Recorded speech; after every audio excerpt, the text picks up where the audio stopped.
Thanks everyone for joining us. I too would like to pay my respects to the First Nations people across the country and would like to acknowledge that we are presenting this webinar on the land of the Mawinina people of Nipaluna, Hobart, under the watchful gaze of Gunani, Mount Wellington.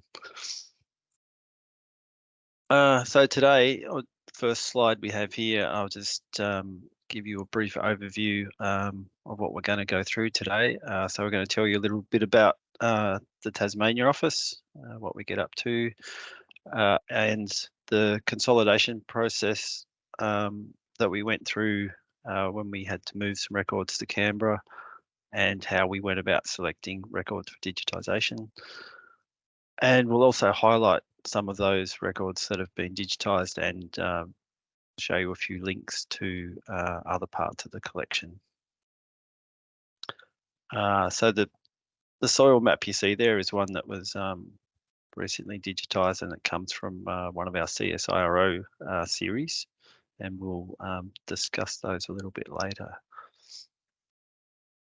So first, starting with a bit about the Tasmania office, along with Victoria and South Australia, we are co-located with a state government partner, and in our case, it's Libraries Tasmania. We're located in the State Library building in the Hobart CBD, and we offer a service from a shared reading room desk.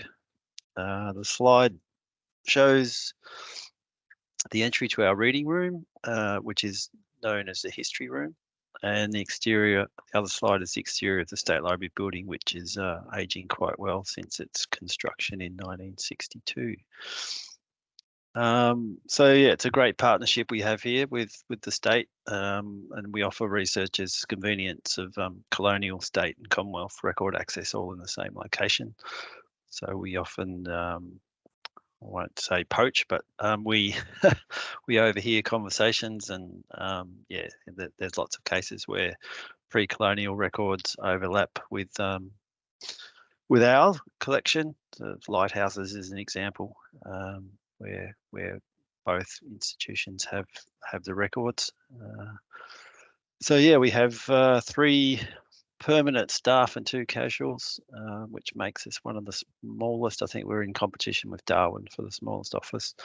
And we also host an interstate colleague who's moved to Tasmania, but he works for a business unit in Canberra 2 days a week in our office. We're open to the public Wednesday to Fridays, and for viewing original records and assisting with access to the collection. We undertake a full range of archival activities, including arranging and describing items, digitising items proactively and on demand, and we also do access examination and respond to remote inquiries from all around the country. Other things that we get up to here, we do a bit of public engagement, and we recently put together an exhibition that was Antarctic themed. It's called Chilled, Antarctic Life Inside and Out, which attracted a lot of visitors and highlighted the Australian Antarctic Expedition collection that is a bit of a strength of the Tasmanian collection. And of course, the Antarctic Division headquarters is in Hobart, and the icebreaker Noina is home ported here as well. And Tasmania in general has very keen interest in all things in the Antarctic. So we knew we were on a playing to a audience that wanted what we had to offer in the far as Antarctic goes. So yeah, we had about 6,000 people through the exhibition in a 4-month period, and since it finished in Hobart, it's travelled to our Western Australia office, where it's currently on display until March. We did have so much Antarctic collection to work with for the exhibition. We couldn't fit it all in, but we did use that information we found in our research to publish a few blogs on the NAA website, which is in the stories from the archives section. One of those blogs was about the Antarctic huskies and how they came to be. And it turned out, yeah, they were from a French expedition that failed to reach the Antarctic, and rather than travel all the way back to France with the dogs on board, Australia agreed to look after them in the Melbourne Zoo in exchange for keeping any puppies that were produced in that time. So that's where the original huskies came from. And there was also one about Nell Law, who was the wife of Phil Law. And she was the first Australian woman to set foot in Australian Antarctic territory. There's a little bit of information about the painting she did down there. She had problems with freezing ink. Couldn't do, had to do the painting inside the ship, so sketches and then paint afterwards. And there was also a blog about the souvenir shops in there's no souvenir shops in Antarctic, which came from all the station newsletters which were compiled by the researchers, and that was a really rich source of information to get a sense of life for the expeditioners down there. And quite a number of those have been digitised as a result of the exhibition. And we collaborated very closely with our co-located partners in promoting the exhibition through their network of libraries across the state. I think there's something like 47 or 50 libraries across Tasmania. And we utilised their gallery, which is in this building, the Allport Gallery, which made a great little venue, and they even had some flooring that looked a bit like ice, so that fitted in very well. So yeah, I hope that gives you a good overview of what we get up to in the Tassie office. So moving on to the recent digitisations of items related to Tasmania, I'll give you a bit of a behind the scenes story of how and why the items were relocated and selected for digitisation. So we'll have to travel back to 2017 when we prepared very well for future events we didn't know were coming.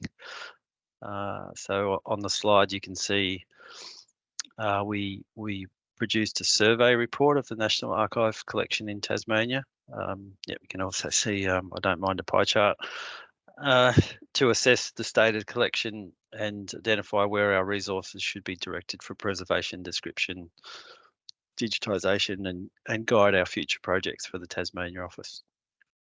The project's goal was to gather as many characteristics of the collection as we could in one pass.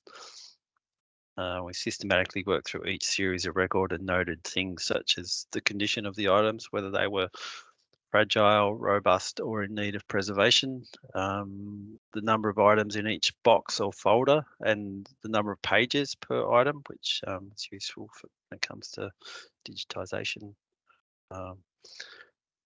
And because it really is an unknown quantity until you open up a box and count the folders in there, or files, and then estimate the pages. It's it was a really good exercise to get a good feel for just how large the collection was. And we also noted if the items were suitable to be scanned, and that's particularly for the Tasmania office. We just have a flatbed scanner, so we're limited to the size of things we can scan, and of course they also have to be robust enough to be handled and put on a flatbed scanner. We also noted the level of description of the items in the boxes. So we used record search to see how many items had been described in each series, and then based on our estimated files and numbers in each box, how much was left to do. And we also had which was probably the trickiest part of the exercise, which was trying to assign the level of significance and interest of each series of records, which can be quite subjective And things change all the time. The interest, things like climate change has brought our Bureau of Meteorology temperatures that were recorded across the state and things like that. So yeah, it was a little bit tricky, but we think we did a fairly decent job of doing that as best we could. And yeah, we undertook the survey so we could help plan our future work and where best to focus our attention on the collection. So fast forward to 2021, and the government's response to the Tune review recommended that NAA consolidate its storage. So yeah, we had to quickly identify what was to be relocated to central storage and what would stay in Tasmania. And the collection survey, yeah, proved valuable for that. We still had to make some difficult decisions, but it was a lot easier with the data that we had. We knew what was name identified, what was suitable for future digitisation, what was high use and what was at preservation risk. And part of the June review was the Defend the Past, Protect the Future program. And that made it possible for the records that did get relocated to be digitised in the newly established hub in Canberra. And so yeah, it was, as you can see, it was all hands on deck. Still had the COVID masks on, and it was a bit of a mind puzzle having to take things off the shelf in reverse order. So when they got on the pallet in Canberra, they could then put them straight on the shelf. Yeah, so I'm not sure that my brain was quite tuned for that, but luckily we had some other people that got their head around that pretty quickly. So I'll hand over to Nick now to take you through some of the records that have been digitised.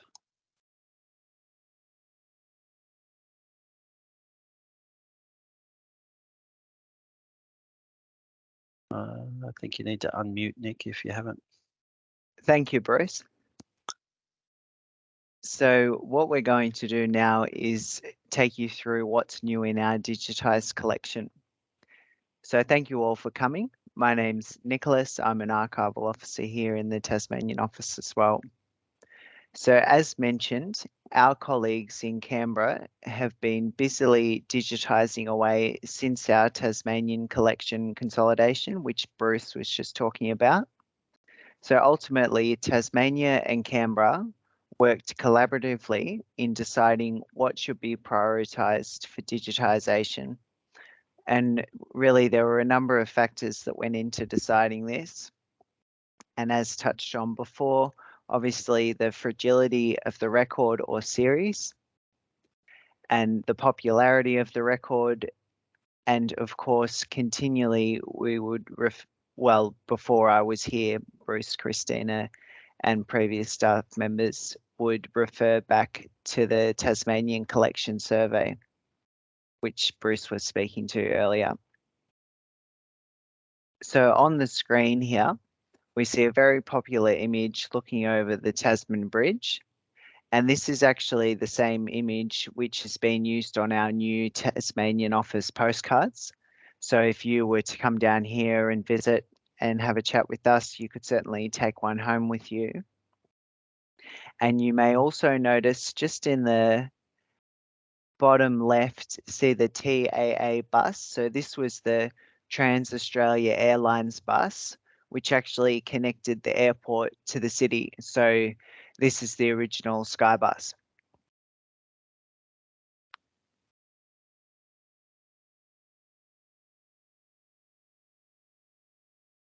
So one series which was a high focus for the Digitisation Hub team in Canberra was series P1715. So this series consists of various Commonwealth buildings from around the state, dating from 1850 to 1988. And these were selected for digitisation due to their date range and obviously their significance, and for that matter, they were high use records as well. And for preservation reasons, because they were large format plans, they were difficult to handle, and bringing them into the reading room risks damage to them for researchers to view. So having them digitised eliminates the handling risk. And the high quality of the scans allows the small details to be viewed easily, and we'll take you through a demonstration of that a little later on. So these had been identified for digitisation for quite some time, but as Bruce mentioned before, the Tasmanian office lacks the special equipment required to undertake this because we only have a flatbed scanner. So the relocation of these to Canberra saw them placed at the top of the priority list for digitisation, which was great. And since that point, around 2,100 items were digitised, which is ongoing, but it essentially equates to 4,200 pages. And this is because both sides are digitised with these records and all records to capture any annotations made on the reverse, if necessary. So included in the building plans are customs houses, post offices, military barracks, and fortifications, and of course lighthouses, which are very popular amongst our Tasmanian researchers. The colour and details makes them works of art as much as practical working design drawings.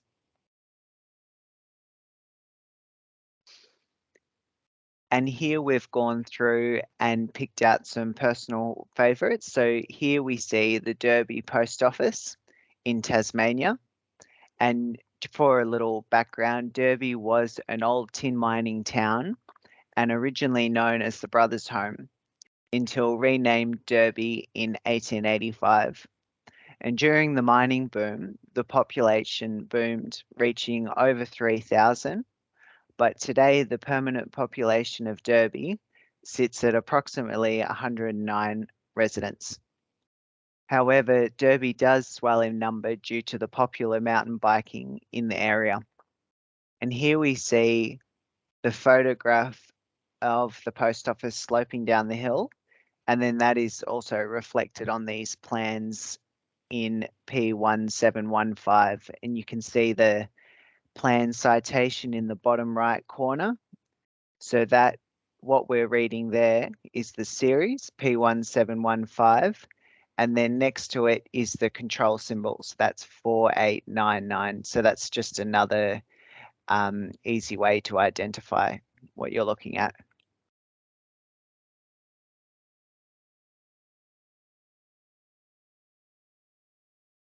And here are some more examples. So on the on my left-hand side is the Anglesea Barracks plans.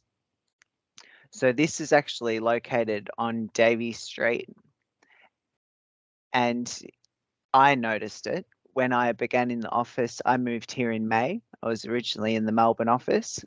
And I did notice, because Davey Street is one of the main roads here, and you do notice this huge space on top of the hill when I was driving to the south of Hobart.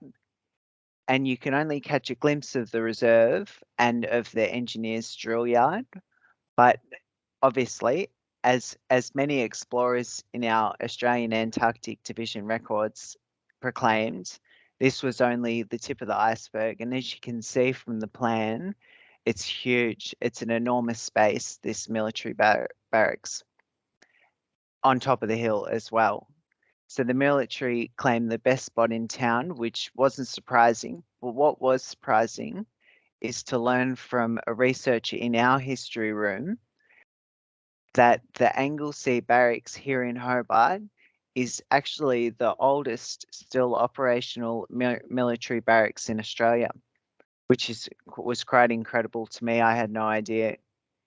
And I suppose that speaks to another thing about Hobart, which I discovered, is how the many local collecting institutions are all within arm's reach of each other. So this promotes collaboration, and luckily for us, in that we attend a variety of talks, professional development days, excursions, etc. And it does help that our NAA office in Tasmania is centrally located in the CBD. And following that thread, one of our now regular researchers, Ken, took it upon himself to pay a visit to the Anglesea Barracks, and he brought back with him an information pack for us at NAA. And now we are planning a staff visit and presentation in collaboration with the Tasmanian Military Museum. I make mention of Ken because earlier this year, he paid his first visit to our history room. And at that time, Ken didn't know how to access our catalogue online, not having a computer at home.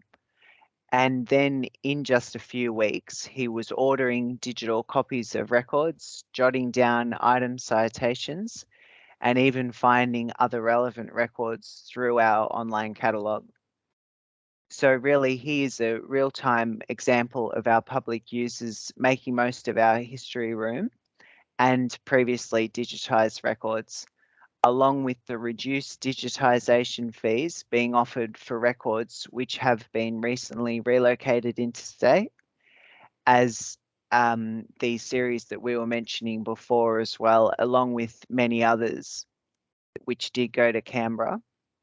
There are ways and benefits of sorts for our researchers accessing those records for a reduced price, which is great.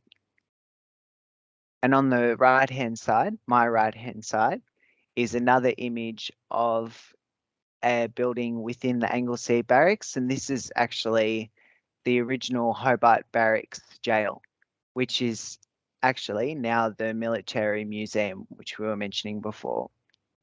And I just thought it was a nice photo. It reminds me of boarding school.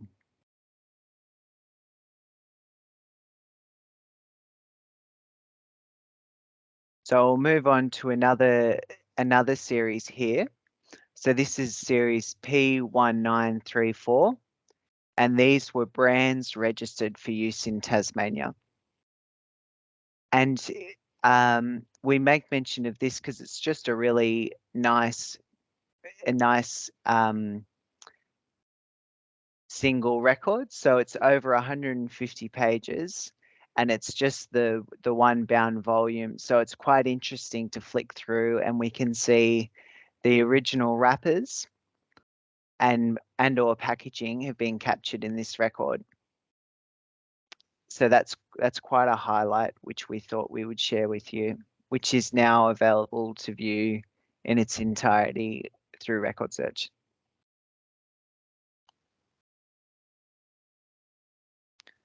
So we move to another area of our collection, and a big part of our collection really is CSIRO.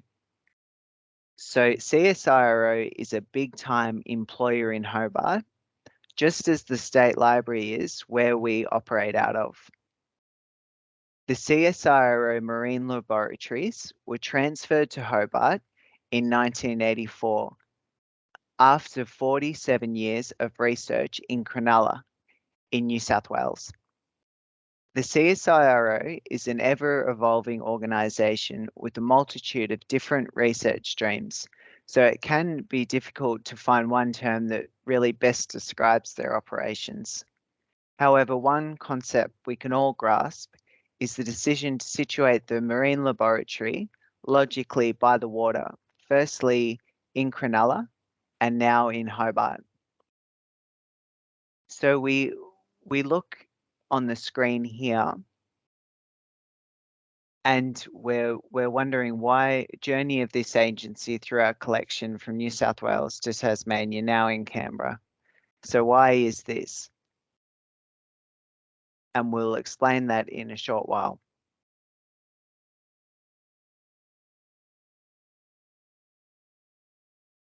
So focusing on CSIRO, we'll draw your mind to one particularly noteworthy CSIRO employee, and this was Mr. Ian Stafford Monroe.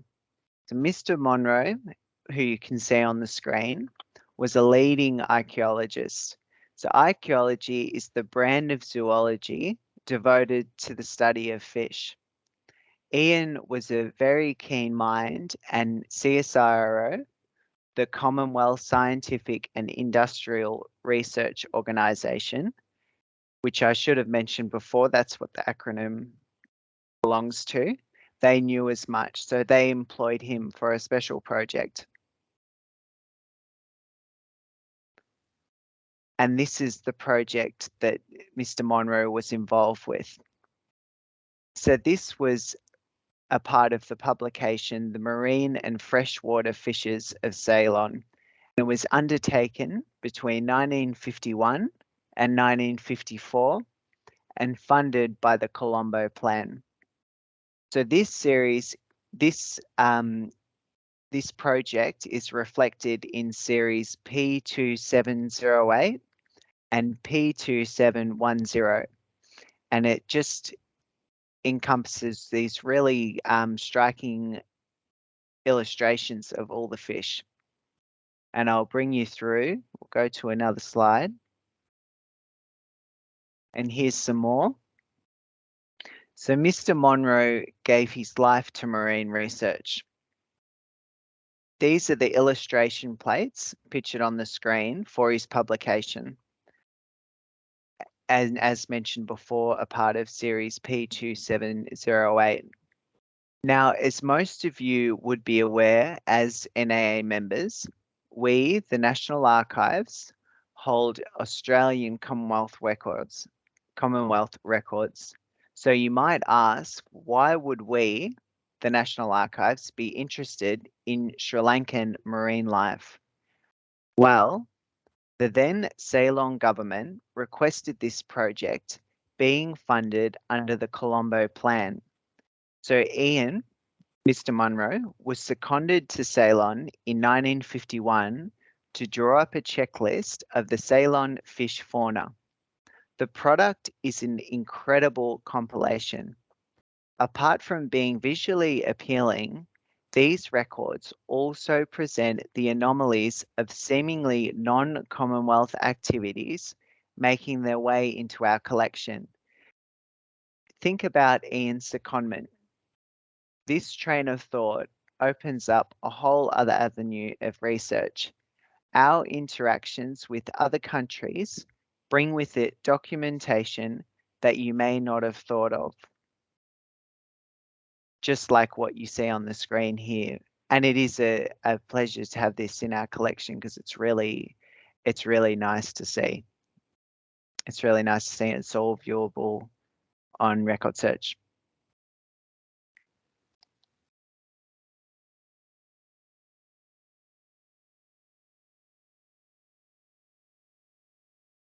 And here's some more examples.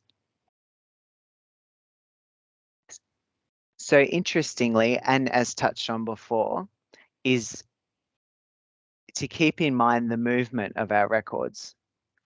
So given the CSIRO marine laboratories were originally in New South Wales, these records were of course held in our Sydney repository. But when the marine laboratories moved to Hobart in 1984, then of course, so did the records.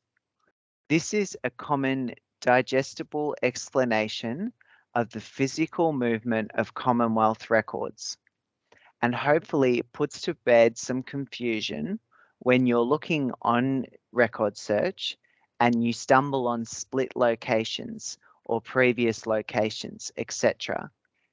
Through our record search online catalogue. These examples speak to the fact that our collection is a national collection. I wish to mention another CSIRO employee who left a significant mark on our NAA collection before Mr. Munro's time. And this is Stanley Fowler, and he took some wonderful photographs as well as conducting a lot of really interesting research. But I'll just bring you to one image which I've chosen for you today. So this is a photograph that Stanley Fowler took of Tasman Island. So Mr. Fowler was also employed by the CSIRO. He was a frequent flyer, often hitching rides with the raft to conduct his fish spotting. And in that, Stanley developed a very good eye and could identify from the air what sort of fish he was seeing, their size and their number, etc. And he always took his camera with him. So there's lots of really incredible aerial photographs, as well as photographs like what you're seeing on the screen. This keen eye of Mr. Fowler's was also gifted artistically, as you can see through our collection. And you're welcome to have a look through in your own time. And the series that we have on our screen is series A14435. Now I will pass back to Bruce. Thank you for listening.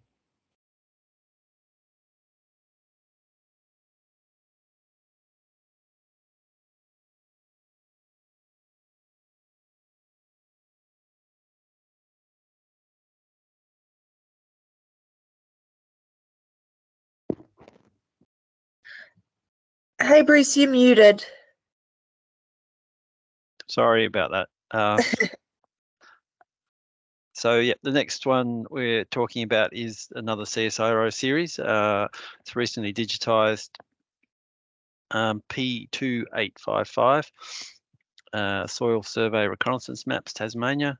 They give you a bit of a different look at Tasmania, and as you can see, hopefully you've got the map of Tasmania displaying on your screen.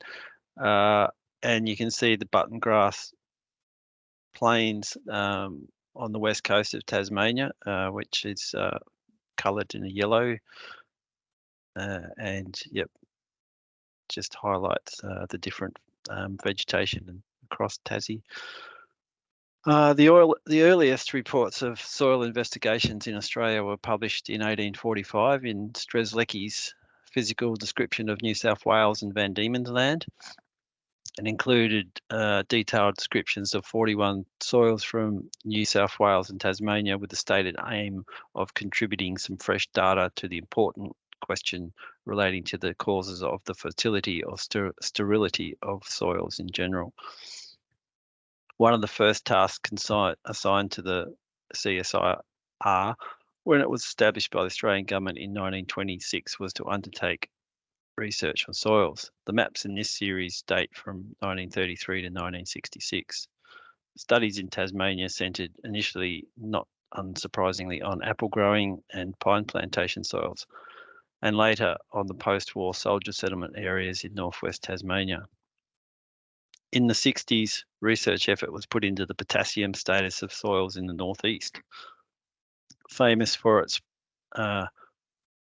potato growing, had a bit of a failure with the slides there. Famous for its potato growing soils.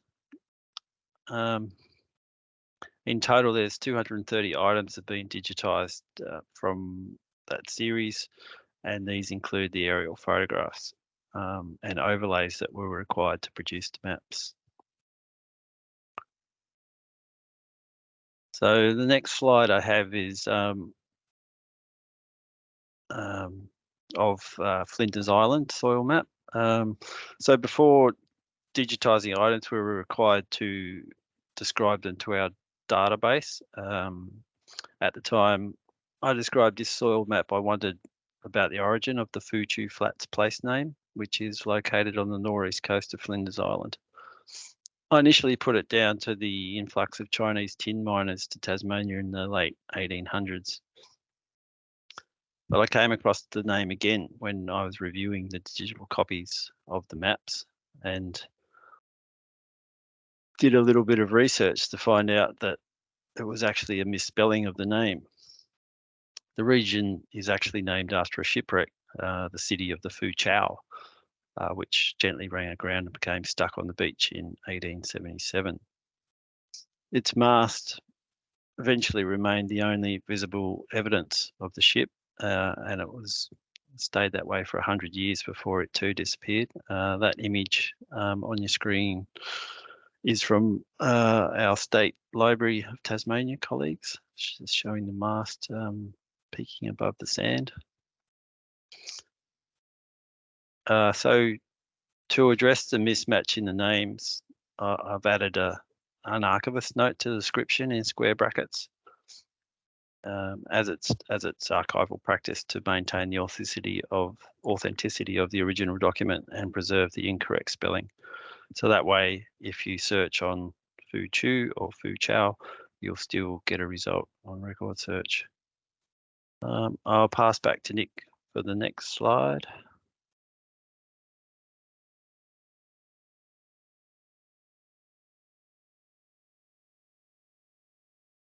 Thank you, Bruce.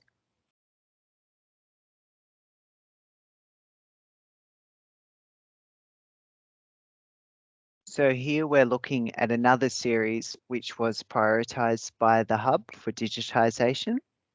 And these were lighthouse plans and drawings, which, as we mentioned before, very popular with our local audience.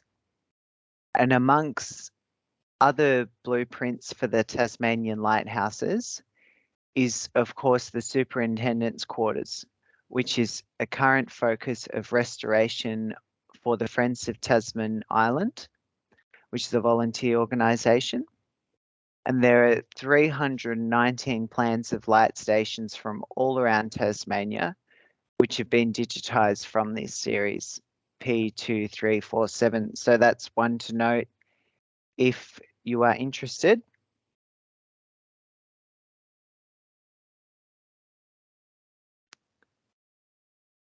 And another fun record which we thought we would share with you is the following, which is a pigeon message related record. So an interesting thing worth noting is the means of communication between lighthouses, such as the Tasman Island and Matsika lighthouses, to mainland Tasmania during the early days. So both of these lighthouses are buffeted by the notorious Roaring Forties winds. So the Roaring Forties is a term used to describe the intense westerly winds that actually blow across the southern hemisphere between the latitudes of 40 and 50 degrees. So in order to visualize this, because I didn't know what this was before a couple of weeks ago either. So imagine it capturing parts of South America and all of Tasmania and a majority of New Zealand in its gusts. And actually just this year in August, a record wind gust of 200 kilometres an hour was recorded. The fact that the heritage listed lighthouse and buildings have survived 120 years is a testament to the original design and construction. However, when contact was necessary with mainland Tasmania, homing pigeons were called upon to carry these messages from the lighthouse keepers to Hobart. And on the slide is an example. The message on the screen describes an accident on the jetty at Matsika, which served as a trolleyway on a steep incline, which is depicted in detail in an NAA item, which is on the screen.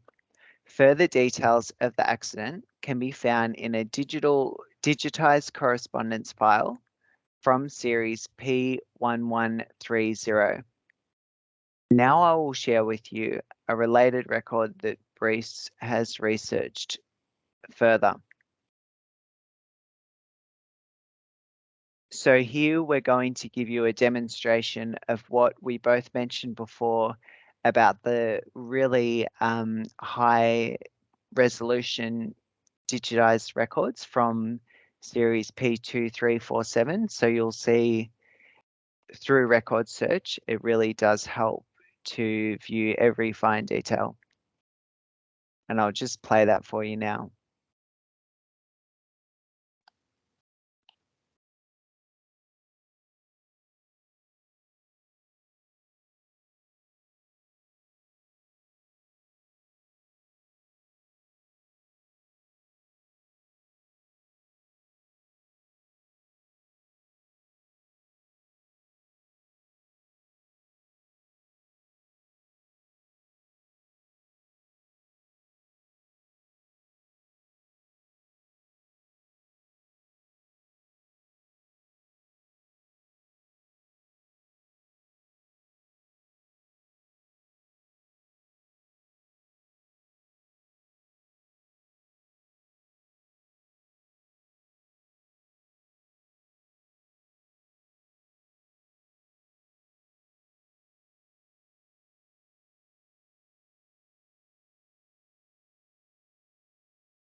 That's excellent. Thank you, Bruce. Now I'll just pass back over to Bruce to take you through another couple of pieces of information.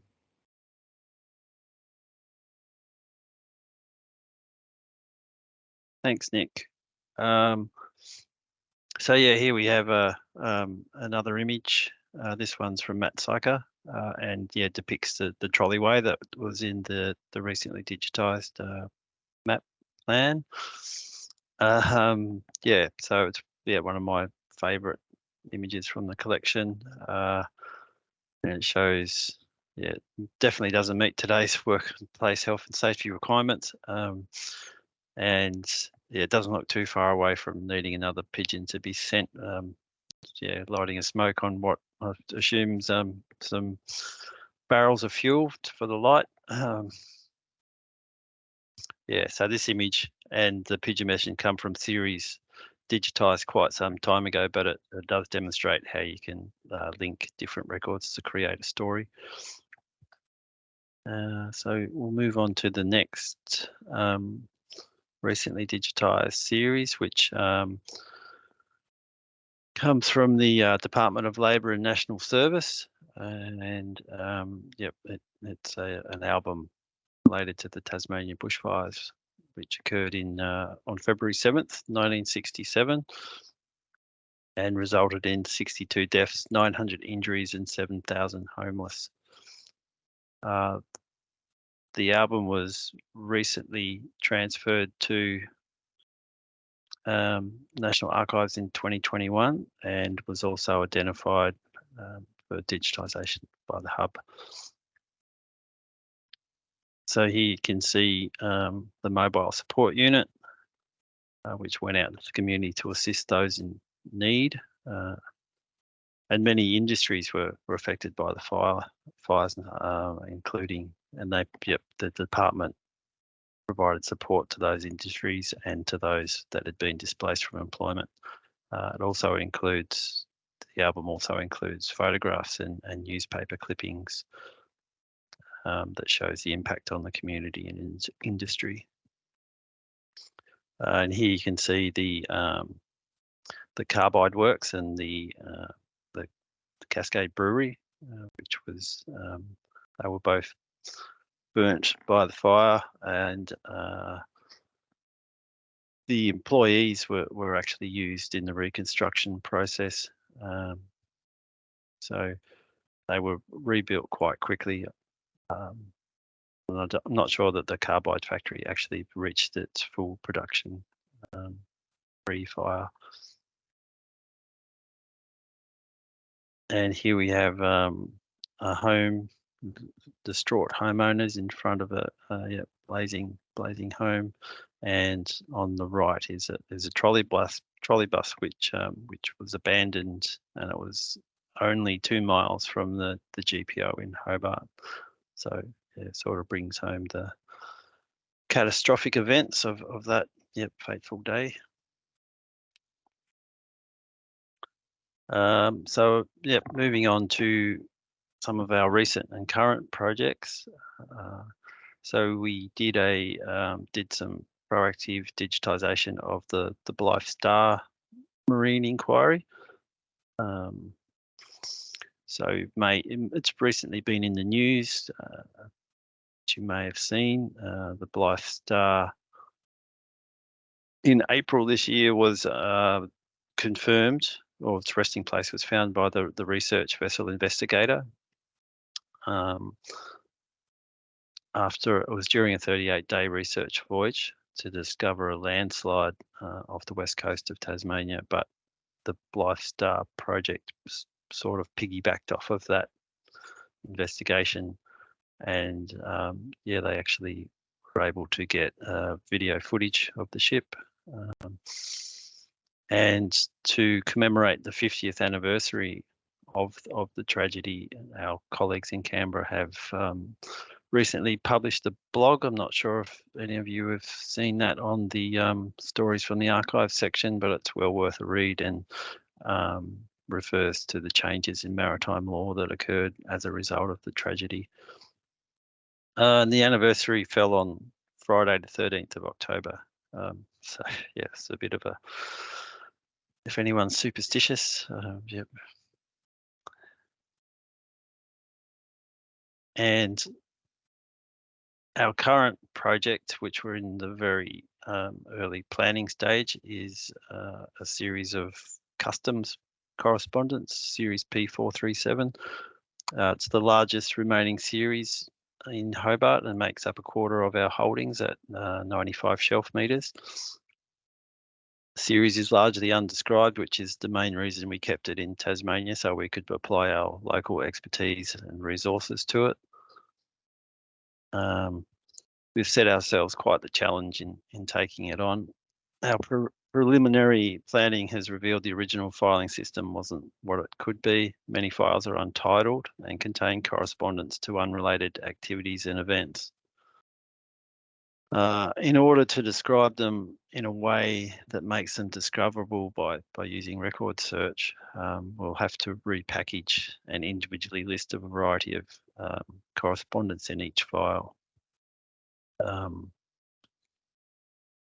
One good feature is that they are in date order, but yeah, it's quite, and there are some files that the title reflects the contents, but there's quite a number of files where there is no title and it's just a number. So yeah, it makes it, it's going to be a matter of pulling the files apart, repackage them and listing them as individuals, which is going to lead to expansion of the boxes. And of course we don't have a huge amount of extra shelf space in Hobart, so but I think we'll have enough to shuffle things around. But yeah, we're sure, based on what has been described of that series, which is a very small percentage, we're sure we're going to discover in the course of our work, we're going to come across some interesting files. What we found already has we've got some files that relate to the export of some of the last remaining thylacines, or the Tasmanian tigers, to England. So there was only a handful left in the zoo at Beaumaris Zoo in Hobart, and that decision was made to send those that remain to England for studies. And there's also quite a lot of Lighthouse correspondence in amongst them. There's correspondence relating to trademarks and naturalisation certificates and the prohibition of the export of anthropological specimens in 1914. So yeah, we'll uncover. Given there's 95 metres, I'm sure we'll come across a lot more interesting subjects and topics. So under the consolidation process, which I spoke of earlier, we have digitised 51 series of records related to Tasmania. So it's a total of 3,236 items and 26,000 pages have been loaded to our website. We've only touched on a few of those today, but if you are interested, we do have a complete list of the series that have been digitised. So if you wanted to get in touch with us via our website or RefTracker, just feel free to get in touch.